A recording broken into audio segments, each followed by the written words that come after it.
السلام علیکم ورحمۃ اللہ وبرکاتہ۔ کیا حال ہے سب کا؟ الحمد للہ الحمد للہ نحمده ونصلی علی رسولہ الکریم، اما بعد فاعوذ باللہ من الشیطان الرجیم، بسم اللہ الرحمن الرحیم، رب اشرح لی صدری ویسر لی امری واحلل۔ باب مناقب الزبیر بن العوام۔ وقال ابن عباس هو حواری النبی صلی اللہ علیہ وسلم وسمی الحواریون لبیاض ثیابہم۔ باب زبیر بن العوام کے مناقب کے بارے میں، اور عبداللہ بن عباس کہتے ہیں ہوا حواری النبی صلی اللہ علیہ وسلم کہ وہ نبی صلی اللہ علیہ وسلم کے حواری تھے۔ وسمی الحواریون، اور حواریوں کو یہ نام اس لیے دیا گیا لبیاض ثیابہم، ان کے کپڑوں کی سفیدی کی وجہ سے، یعنی وہ سفید کپڑے پہنتے تھے۔ زبیر بن عوام جو ہیں یہ بھی عشرہ مبشرہ میں سے ہیں، اور ان کے بھی کچھ فضائل ہیں جو اس باب میں بیان ہوں گے۔ ان کا نسب کچھ یوں ہے: زبیر بن عوام بن خویلد بن اسد بن عبد العزیٰ بن قصی، اور یہ قصی میں جا کر حضور صلی اللہ علیہ وسلم سے جا ملتے ہیں، یعنی آپ کے نسب میں شامل ہو جاتے ہیں۔ ان کی والدہ صفیہ بنت عبد المطلب تھی، جو حضرت صلی اللہ علیہ وسلم کی پھوپھی تھی۔ یہ جنگ جمل سے واپس آ رہے تھے تو اس وقت وادی سبا میں شہید ہوئے۔ یہ پہلے شخص ہیں جنہوں نے اللہ کے راستے میں تلوار چلائی یا تیر اندازی کی۔ یہ اس وقت مسلمان ہوئے جب ان کی عمر صرف 16 سال تھی، 16 سنہ۔ کہتے ہیں کہ ان کا قد بہت لمبا تھا، اور جب یہ سواری پر بیٹھتے تھے تو ان کے پاؤں زمین پہ لگتے تھے، یعنی بہت لمبے قد کے تھے، اور خفیف اللحیہ تھے، یعنی داڑھی کے بال کم تھے، اور چہرہ پتلا تھا، یعنی لمبا چہرہ تھا۔ ہشام بن عروہ کہتے ہیں، جو ان کے پوتے ہیں، ہشام بن عروہ بن زبیر، یعنی زبیر کے بیٹے عروہ ہیں اور عروہ کے بیٹے ہشام ہیں۔ وہ اپنے والد سے روایت کرتے ہیں کہ بدر کے دن میرے والد نے اپنے اوپر زرد رنگ کا عمامہ پہنا ہوا تھا، یلو کلر کا ٹربن پہنا ہوا تھا، اور جبریل انہی کی شکل میں اترے تھے، یعنی جبریل علیہ السلام بھی جب وہ آئے تھے تو وہ ان سے ملتے جلتے تھے۔ انہوں نے حبشہ کی طرف بھی ہجرت کی تھی، اور یہ سن 36 میں 36 ہجری میں رجب میں شہید کیے گئے۔ نبی صلی اللہ علیہ وسلم نے ایک موقع پر جہاں یہ بھی موجود تھے اس وقت کچھ شہداء کا ذکر کیا تھا۔ حدثنا خالد بن مخلد حدثنا علی بن مسہر عن ہشام بن عروۃ عن ابیہ قال اخبرنی مروان بن الحکم قال اصاب عثمان بن عفان رعاف شدید سنة الرعاف حتى حبسه عن الحج۔ امام بخاری کہتے ہیں کہ ہم سے خالد بن مخلد نے روایت کیا، جن کی کنیت ابو الہیثم ہے البجلی، ان کا ذکر پیچھے گزر چکا ہے، اور روایت ہے یہاں مروان بن حکم کی۔ مروان بن حکم کہتے ہیں کہ اصاب عثمان بن عفان رعاف شدید، پہنچی عثمان بن عفان رضی اللہ عنہ کو، جو تیسرے خلیفہ راشد ہیں، شدید قسم کی نکسیر، یعنی انہیں ایک سال شدید نکسیر پھوٹی۔ سنۃ الرعافی، جس سال لوگوں کی نکسیریں پھوٹی تھی، یعنی اس سال یہ بیماری عام تھی، تو ان کو بھی شدید نکسیر آنے لگی۔ نکسیر کا معنی پتہ ہے نا آپ کو، جب ناک سے خون کے قطرے ٹپکنے لگتے۔ حتی حبسہ عن الحج، یہاں تک کہ اس نکسیر نے ان کو حج کرنے سے یا حج کی ادائیگی سے بھی روک دیا، کیونکہ بیمار تھے، سفر نہیں کر سکتے تھے۔ وأوصى، اور انہوں نے وصیت کی۔ فدخل علیہ رجل من قریش، تو ان کے پاس قریش کا ایک شخص آیا جس کا نام معلوم نہیں۔ قالا، اس نے کہا، استخلف، کسی کو خلیفہ مقرر کر دیجئے، یعنی اپنے بعد، کیونکہ جب بیماری طویل ہو جائے تو سب کو فکر ہوتی ہے کہ کہیں یہ دنیا سے رخصت نہ ہو جائے۔ ویسے تو کسی کو بھی اپنی موت کا نہیں پتا، کب کس وقت کہاں بیٹھے بیٹھے کسی بھی حالت میں انسان دنیا سے جا سکتا ہے، لیکن جب کوئی بیمار ہوتا ہے تو اس کے بارے میں یہ خیالات زیادہ پھر آتے ہیں۔ تو بہرحال چونکہ بہت بیمار تھے، حج پہ بھی نہیں جا سکے تھے اور لوگوں کو وصیتیں وغیرہ کر رہے تھے، تو کسی نے آ کے مشورہ دیا کہ آپ اپنے بعد کسی کو خلیفہ بھی مقرر کر دیجئے. قال، تو عثمان کہنے لگے وقالوہ، اور کیا انہوں نے اس کو کہا ہے، یعنی لوگ یہ مطالبہ کر رہے ہیں. قال نعم، وہ شخص کہنے لگا جی ہاں. قال ومن، تو کہنے لگے کہ اچھا کس نے کہا ہے. فسکت، تو وہ شخص چپ ہو گیا، اس نے نہیں بتایا کون کہہ رہا ہے. فدخل علیہ رجل آخر، تو ان کے پاس ایک اور شخص آئے. احسبہ الحارث، میں سمجھتا ہوں کہ وہ حارث تھے، یہ مروان کے بھائی. فقال استخلف، تو انہوں نے بھی یہی کہا کہ آپ کسی کو خلیفہ مقرر کیجئے. فقال عثمان، تو عثمان نے کہا رضی اللہ عنہ. وقالوا، اور انہوں نے کہا ہے، یعنی لوگ کہہ رہے ہیں، لوگوں کا مطالبہ ہے، لوگوں کا خیال ہے. فقال نعم، تو اس نے بھی یہی کہا کہ ہاں لوگ یہی چاہ رہے ہیں. قال ومن ہوا، تو حضرت عثمان نے پوچھا کہ کس کے بارے میں کہہ رہے ہیں کہ کس کو خلیفہ مقرر کیا جائے. فسکت، تو وہ بھی چپ ہو گیا. قال، تو عثمان کہنے لگے فلعلہم قالوا الزبیر، تو انہوں نے گیس کیا، کہا کہ شاید وہ کہہ رہے ہیں کہ وہ زبیر ہوں، زبیر بن عوام کو خلیفہ مقرر کیا جائے. قال نعم، تو اس پر وہ شخص کہنے لگا ہاں ایسا ہی ہے، آپ کا خیال درست ہے.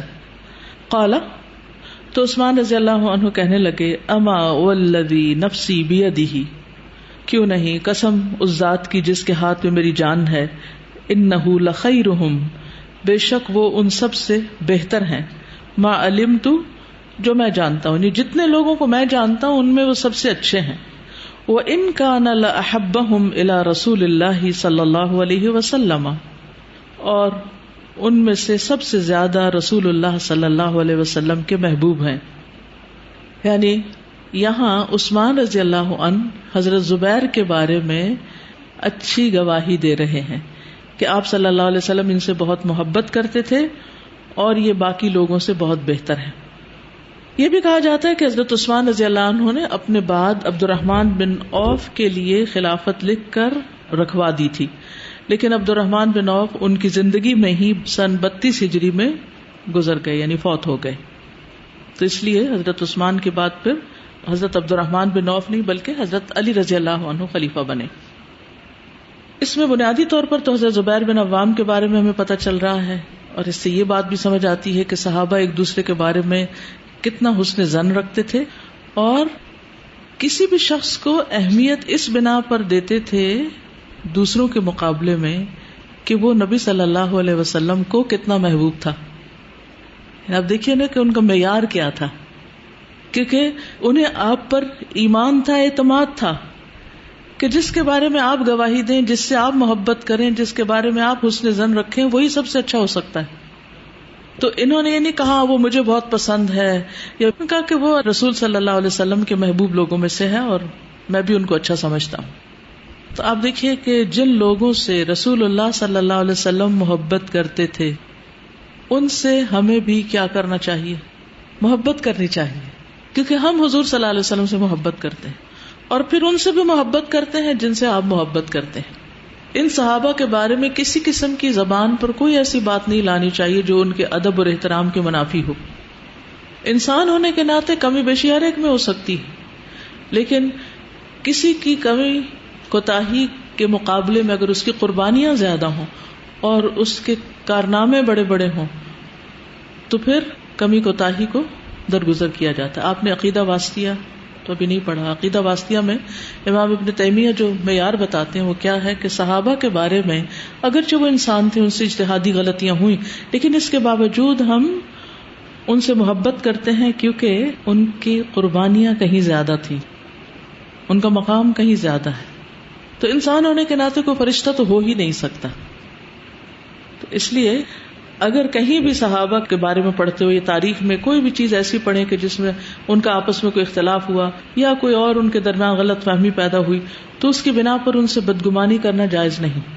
اس کو ہم ان کی اجتہادی غلطی کہیں گے، اور مجتہد جو ہوتا ہے اس کو اس غلطی پر بھی ایک اجر ملتا ہے. تو ایسا نہ ہو کہ ان کے مقام تو اللہ کے یہاں بہت بڑے ہوں اور ہم ایسا کوئی گمان کر کے یا ایسی کوئی بات کر کے یا ایسا کوئی بغض یا کسی بھی قسم کی کوئی بدگمانی رکھ کے اللہ کے ہاں پکڑے جائیں. مومن سے تو ویسے بھی حسن ظن رکھا جاتا ہے، اور کہاں یہ کہ وہ نبی صلی اللہ علیہ وسلم کے ساتھی ہوں.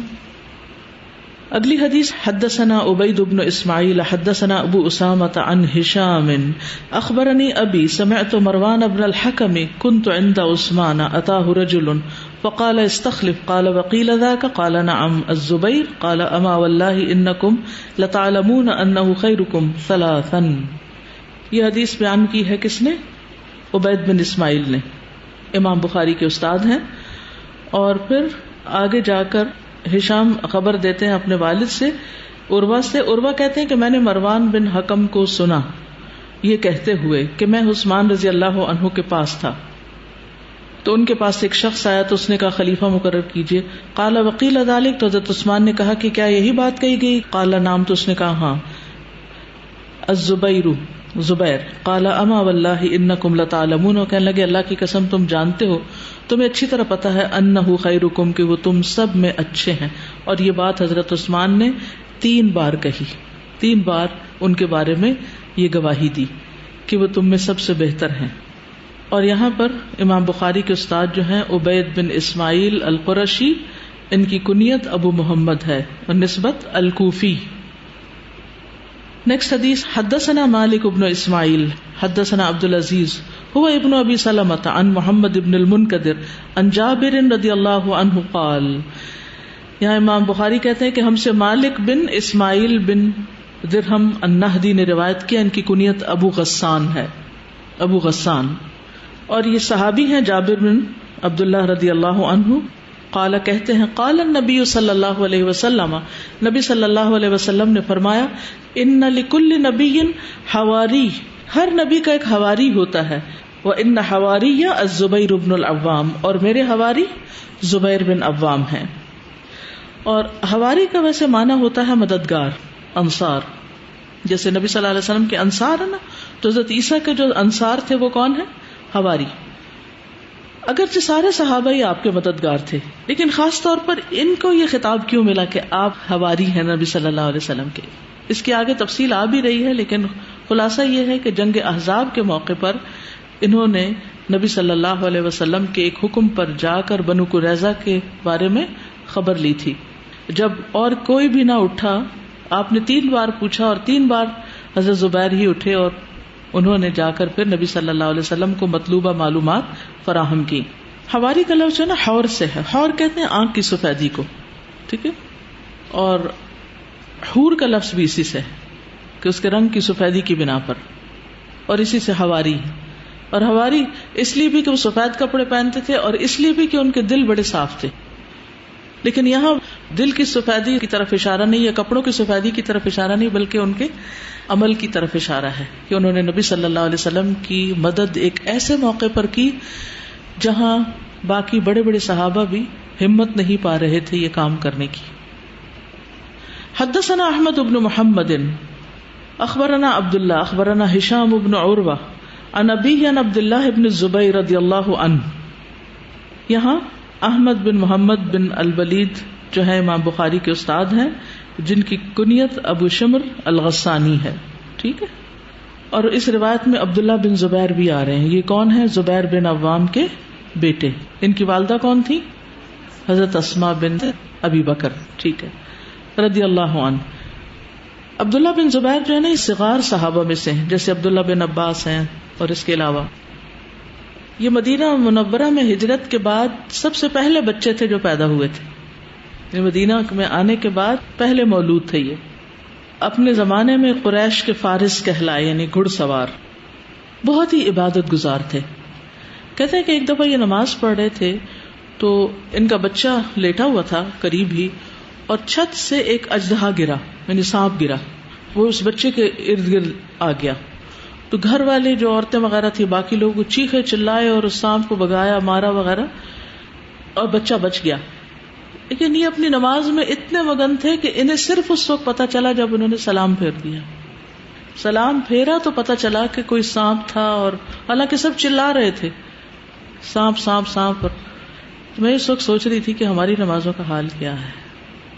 ہمیں تو چھوٹی سی ڈسٹریکشن، چھوٹی سی آواز، چھوٹی سی کوئی چیز ہمیں نماز سے غافل کر دیتی. ہمارا دھیان اس طرف جاتا اور وہاں سے کچھ اور خیالات کا سلسلہ چل پڑتا اور وہاں سے پتہ نہیں کہاں زمین و آسمان کی سیر کر کے ہم واپس لوٹتے جب تک نماز پوری ہو جاتی. یہ اپنے والد کی طرح لمبے نہیں تھے، یعنی ان کا قد لمبا نہیں تھا. ان کی دونوں آنکھوں بیچ میں یعنی پیشانی پر سجدے کے نشان تھے.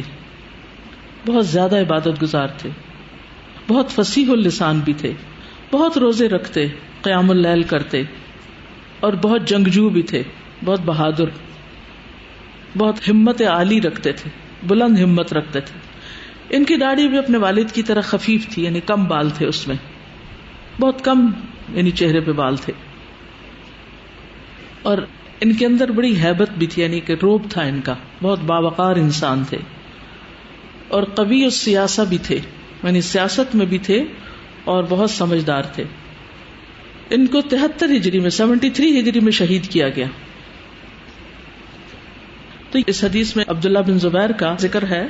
قالا کہتے ہیں کنت یوم الاحزاب جعلت انا وعمر بن ابی سلمۃ فی النساء، کہ غزوہ احزاب کے دن مجھے اور عمر بن ابی سلمہ کو عورتوں کے کیمپ میں رکھا گیا، یعنی مردوں کے ساتھ نہیں جانے دیا گیا. کیوں؟ وہ چھوٹے تھے. فنظرت فاذا انا بالزبیر علی فرسه یختلف الی بنی قریظہ مرتين او ثلاثا، تو میں نے دیکھا کہ زبیر جو ہیں، اپنے والد کا نام لے رہے ہیں کہ زبیر جو ہیں وہ اپنے گھوڑے پر ہیں، آ جا رہے ہیں بنو قریظہ کے پاس. یختلف کا مطلب کیا ہے؟ آنا جانا. ان فی اختلاف اللیل والنہار، رات اور دن کے آنے جانے میں. تو یہ بنو قریظہ کے اندر آ رہے ہیں جا رہے ہیں، 2 دفعہ یا 3 دفعہ انہوں نے چکر لگایا. فلما رجعت، جب میں واپس لوٹا، قلت میں نے کہا یا ابتی، اے ابا جان، رأیتک تختلف، میں نے آپ کو دیکھا تھا آپ آ جا رہے تھے. قال اب هل رأیتنی یا بنی، اچھا میرے بچے کیا تم نے مجھے دیکھا تھا؟ تم دیکھ رہے تھے مجھے جب میں آ رہا تھا جا رہا تھا؟ قلت نعم، میں نے کہا ہاں. قال کان رسول اللہ صلی اللہ علیہ وسلم، تو کہنے لگے کہ رسول اللہ صلی اللہ علیہ وسلم نے قال فرمایا تھا، من یأتی بنی قریظہ فیأتینی بخبرہم، کون جائے گا بنو قریظہ کی طرف اور میرے پاس ان کی خبر لے کر آئے گا. بنو قریظہ کے پاس کون جائے گا اور میرے پاس خبر کون لائے گا. فانطلقت، تو میں گیا. فلما رجعت، جب میں واپس لوٹا، جمع علی رسول اللہ صلی اللہ علیہ وسلم بین ابویہ، تو رسول اللہ صلی اللہ علیہ وسلم نے اپنے والدین ماں اور باپ کو جمع کیا میرے لیے، یعنی ان کو مجھ پر وارا، یعنی جیسے کہتے ہیں نا کہ میرے ماں باپ تم پہ قربان یا صدقے. فقال، تو آپ نے فرمایا، فدا کا ابی و امی، تم پر میرے ماں باپ فدا ہوں. یہ کن کو کہا؟ حضرت زبیر کو، کیونکہ انہوں نے بہت بڑا کام کیا تھا. اس سے آپ اندازہ لگائیں کہ نبی صلی اللہ علیہ وسلم ایسے صحابہ کی کس قدر دلجوئی کرتے تھے، کتنی محبت سے پیش آتے تھے، کتنا اپریشیٹ کرتے تھے، اور کیسی کیسی دعائیں دیتے تھے. یعنی کسی کو یہ کہنا کہ میرے ماں باپ تم پہ قربان، یہ کچھ معمولی جملہ نہیں ہے. لیکن یہ کس کو نصیب ہوا؟ السابقون الاولون کو، جنہوں نے مشکل ترین وقت میں، ایسے وقت میں جہاں جان کا خطرہ ہو، کچھ بھی نقصان ہو سکتا ہے، اس وقت لبیک کہا آپ کے حکم پر اور آگے بڑھ گئے. صحابہ کا جتنا بھی ذکر ہے سب میں آپ دیکھ رہے ہیں کہ ہر ایک کو خاص مقام، شرف، فضیلت، آپ کی دعا اور تعریف کب اور کیوں ملی؟ جب انہوں نے دوسروں کے مقابلے میں آگے بڑھ کے کوئی کام کیا. یہ منافقین کی صفت ہوتی ہے کہ وہ کہتے ہیں وَيُحِبُّونَ أَن يُحْمَدُوا بِمَا لَمْ يَفْعَلُوا، کہ وہ ایسی باتوں پہ ان کی تعریف کی جائے جو کام انہوں نے کیا ہی نہیں، یعنی کچھ کریں بھی نہ اور تعریفیں بھی ہوتی رہیں ہماری. لیکن یہاں پر آپ دیکھتے ہیں کہ وہ آگے بڑھتے ہیں تو آپ صلی اللہ علیہ وسلم ان کے کارناموں پر ان کی تعریف بھی کرتے ہیں. یہ ہمارے ہاں جو ایک عام کانسیپٹ ہے نا کہ کسی کی تعریف کرنی ہی نہیں، یہ غلط ہے. جو چیز منع ہے وہ خوش آمد ہے، اور ایسی باتیں کرنا بڑھا چڑھا کے کہ جس سے دوسرا شخص جب پھول جائے اور وہ کچھ کرنے کے قابل نہ رہے. لیکن جچے تلے الفاظ میں احسن طریقے سے کسی کو اپریشیٹ کرنا، کسی کو آنر کرنا، کسی کو کوئی انعام دے دینا، جیسے آپ میں سے جو لوگ فرسٹ سیکنڈ تھرڈ آتے ہیں یا خاص ڈیوٹیز کرتے ہیں اس پر ان کو اپریشیٹ کیا جاتا ہے، تو اس میں کوئی حرج نہیں. کیونکہ اگر کوئی شخص کوئی خاص کام کرتا ہے، سب سو رہے ہیں اور وہ اٹھ کے سب سونے والوں کو جگا رہا ہے، اور اس کو اگر اپریشیٹ کیا جائے تو اس میں برا منانے کی تو کوئی بات نہیں، بلکہ کرنا ہی چاہیے. تو کسی بھی کام کرنے والے کی قدردانی جو ہے یہ اس تعریف میں نہیں آتی، یا اس کے لیے دعا کرنا، یا اس کے لیے اچھے جذبات کا اظہار کرنا سامنے یا پیچھے. اب حضرت عثمان جو ہے وہ زبیر کے پیچھے ان کی 3 بار تعریف کر رہے ہیں کہ وہ نبی صلی اللہ علیہ وسلم کو سب سے زیادہ محبوب تھے، اور یہ کہ وہ تم میں سب سے اچھے ہیں. اب دیکھیں کہ ہم کس کو اچھا کہیں گے؟ جو ہمارے سامنے ہوگا، پیچھے والے کو نہیں اچھا کہیں گے. دیکھیے کتنے سچے لوگ تھے کہ وہ تم میں سب سے اچھے ہیں، اور ایک بار نہیں 3 بار یہ بات کہی. اور کسی طرح ان کو بھی تو پہنچ ہی گئی ہوگی کہ عثمان آپ کے بارے میں یہ کہتے ہیں، اتنی اچھی رائے رکھتے ہیں. تو جس شخص کے اندر جو خوبی ہو اس کا کھلے دل سے ذکر کرنا چاہیے. اس سے آپ کی شان میں کوئی کمی نہیں آتی، اور آپ کا مقام اور مرتبہ نیچے نہیں ہوتا. یعنی کسی کا قد لمبا ہونے کا مطلب یہ نہیں کہ آپ کا قد ضروری طور پہ چھوٹا ہے. آپ بھی اپنے مناسب قد کے ہو سکتے ہیں، لیکن کسی کام میں کوئی آگے ہوتا ہے، کسی کام میں کوئی. ایک شخص ہر کام میں آگے نہیں ہوا کرتا. تو جو جس کام میں آگے ہے بہتر ہے اس کی وہاں حوصلہ افزائی کی جائے. پھر ہے حدثنا علی بن حفص حدثنا ابن المبارک اخبرنا هشام بن عروة عن ابيه ان اصحاب النبي صلی اللہ علیہ وسلم قالوا للزبیر یوم الیرموک الا تشد فنشد معك فحمل عليهم فضربوه ضربتين على عاتقه بينهما ضربة ضربها يوم بدر. قال عروة فكنت ادخل اصابعي في تلك الضربات العب وانا صغير. علی بن حفص روایت کر رہے ہیں، امام بخاری ان سے روایت لے رہے ہیں. یہ ابو الحسن المروزی ہیں، اور یہ اسقلان کے شہر میں پڑاؤ ڈالنے والے تھے، اسقلان کے رہنے والے تھے، اور یہ ثقہ ہیں. اور اس حدیث کو بھی ہشام بن عروہ اپنے والد سے روایت کرتے ہیں. ان اصحاب النبی صلی اللہ علیہ وسلم، کہ نبی صلی اللہ علیہ وسلم کے ساتھیوں نے قالو کہا للزبیر زبیر سے یوم الیرموک جنگ یرموک کے دن الا تشد فنشد معک، کیا آپ حملہ نہیں کرتے کہ ہم بھی آپ کے ساتھ مل کے حملہ کریں، یعنی آپ پہل کریں. فحمل علیہم، تو حضرت زبیر نے کافروں پر حملہ کیا. فضربوہ ضربتین، تو انہوں نے آپ کو یعنی زبیر رضی اللہ عنہ کو ماری، ضربتین 2 مارے. علی عاتقہ، ان کے کندھے پر 2 وار کیے. بینہما ضربۃ، ان 2 وار کے بیچ میں ایک اور وار تھا، ایک اور چوٹ تھی. ضربہا یوم بدر، جو انہیں بدر کے دن لگی تھی. یعنی ایک ہی کندھے کے اوپر اب 3 وار ہو گئے. ایک پہلے تھا بدر کے دن سے، اور 2 یرموک کے دن لگے. قال عروہ کہتے ہیں فکنت ادخل اصابعی، ان کے بیٹے کہتے ہیں کہ میں اپنی انگلیاں اس میں داخل کر دیتا تھا، وہ اتنا گہرا گھاؤ تھا.